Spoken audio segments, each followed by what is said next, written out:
When my family found out that my sister had Stevens-Johnson syndrome, it changed us completely. She was admitted into the hospital for 37 days in Boston. She was prescribed an antidepressant medicine called Wellbutrin, and after taking that for just about 3 weeks, she started getting symptoms of Stevens-Johnson syndrome. When she first went to the hospital, the doctors had no idea what was going on. It wasn't until her third visit to the hospital that they knew it was symptoms of Stevens-Johnson syndrome.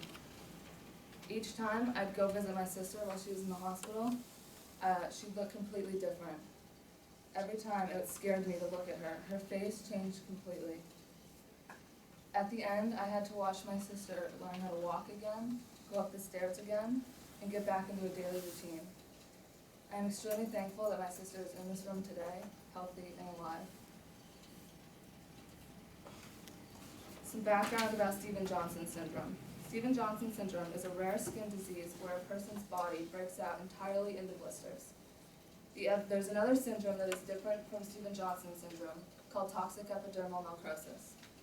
Toxic epidermal necrosis is also known as TENS. Toxic epidermal necrosis is extremely similar to Stevens-Johnson syndrome, just much more severe. Toxic epidermal necrosis is defined by the medical dictionary as a life-threatening skin disease that is usually caused by medication. Both with Stevens-Johnson syndrome and toxic epidermal necrosis, the top layer of the skin detaches from the lower layers. There are more than a handful of medications that can cause both of these diseases. Stevens-Johnson syndrome and toxic epidermal necrosis are almost never listed as a side effect on medications. Simple medications such as Advil and ibuprofen can cause such a deathly reaction like Stevens-Johnson syndrome or toxic epidermal necrosis. So you're probably wondering exactly what is Stevens-Johnson syndrome. Stevens-Johnson syndrome occurs when the mucous membrane has a severe reaction causing the cell to lyse. Lyse is defined as the destruction of the cell membrane. Stevens-Johnson syndrome is a deathly skin disease where a person starts getting small reactions that are very similar to small allergic reactions. Once the reactions start and get bigger, then it can be diagnosed as Stevens-Johnson syndrome. Once it is diagnosed, you're admitted into intensive care and have to be watched by a doctor carefully. The mucous membrane is the linings of the endodermal organ. The endoderm is one of the 3 primary germ layers of the embryo. On November 2nd of 2011, the FDA updated their drug label warning on Stevens-Johnson syndrome and toxic epidermal necrosis. The new product label that the FDA updated says severe, potentially life-threatening, and fatal skin reactions have been reported. These include cases of Stevens-Johnson syndrome and toxic epidermal necrosis. Hypersensitivity reactions have also been reported and were characterized by a rash, constitutional findings, and sometimes organ dysfunction. Reactions develop including, but not limited to, severe rash or rash accompanied by fever, fatigue, muscle or joint pains, blisters, oral lesions, facial edema, and hepatitis. So the next slides, I have some graphic pictures of my sister while she was in the hospital. So this is the first picture. It's kind of blurry, but my sister's entire face broke out in blisters, including her entire body. In this picture, you can see her lips are swollen. Her nose is extremely dark red because it's a big scab on her nose. And this was towards the end of her stay in the hospital. And on her neck is brown because it's where it's starting to scar from the Stevens-Johnson syndrome. This next picture is while she's in the hospital. The top of her skin is where the Stevens-Johnson syndrome has not affected her skin, and the red is all the blistering. In this picture, you can see the yellow around her neck. Because Stevens-Johnson syndrome doesn't actually have a treatment, they just can make the patient feel better. So there's Vaseline pads all over her upper body, and then there's a white gauze vest that keeps the Vaseline on her body.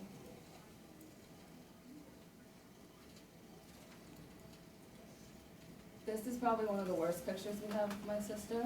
Her eyes are closed because she had to have contact lenses put into her eyes, and they're not normal contact lenses. They're probably about that big, and they're extremely thick. So when she was wearing the contact lenses, she had a hard time keeping her eyes open and being able to see. The contact lenses were used to prevent her from going blind and getting scar tissue from Stevens-Johnson syndrome into her eyes.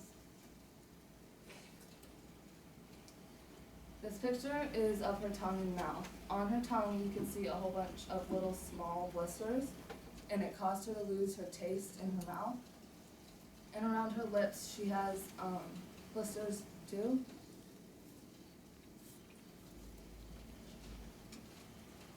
This is a picture of her hand. The dark resembles a big blister that's taken over her hand.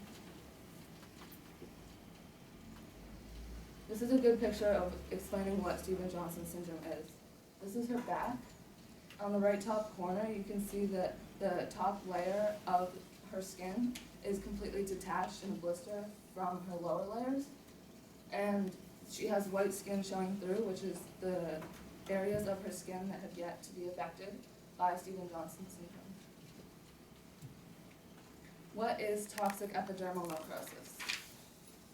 Toxic epidermal necrosis is just as life-threatening as Stevens-Johnson syndrome, if not more. The symptoms and side effects of Stevens-Johnson syndrome are the same as toxic epidermal necrosis.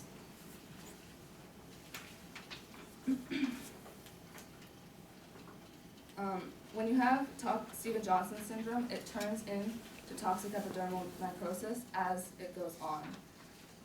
Doctors will be able to tell when it is, when more than 30% of your body is affected by this syndrome.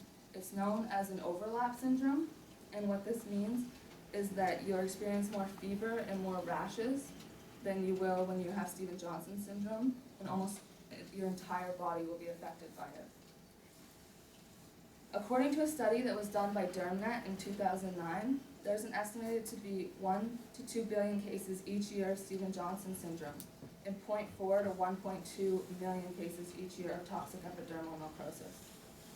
As the study says, unexpectedly, any medication can cause someone to flare up with Stevens-Johnson syndrome or toxic epidermal necrosis.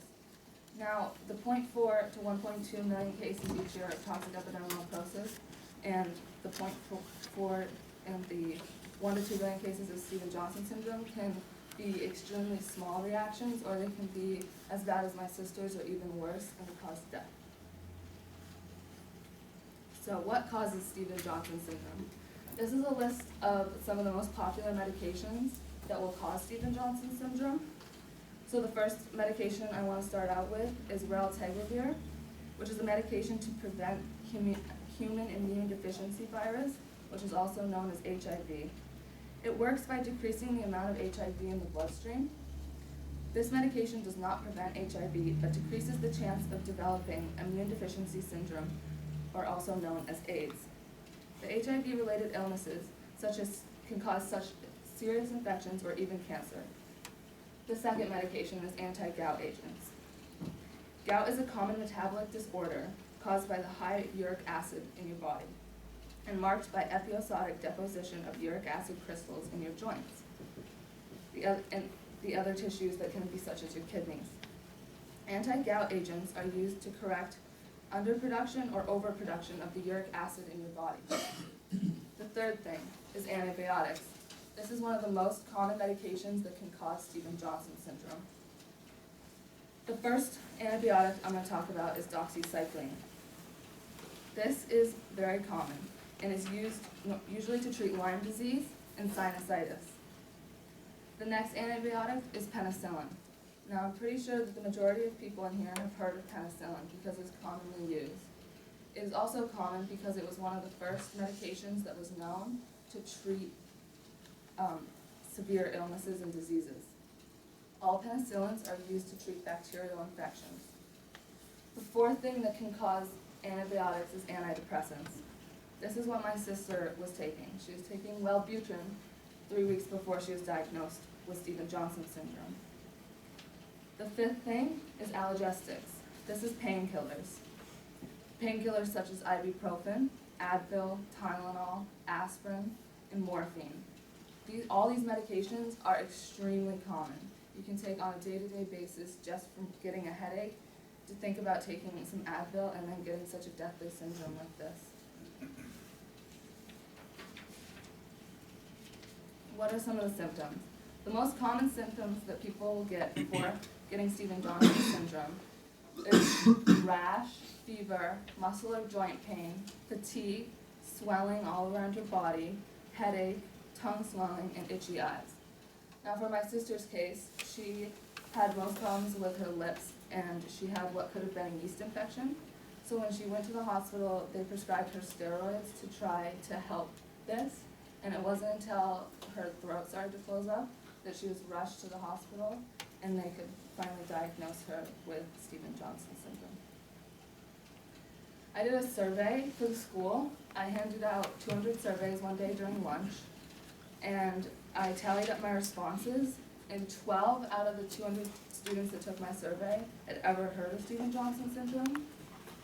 And my assumption is that most of them are my friends that I've told people about, and 2 of them were faculty members that had read my sister's blog on the internet and had known my sister when she attended the academy. My solution. My goal is in May to host a 5K in St. Johnsbury.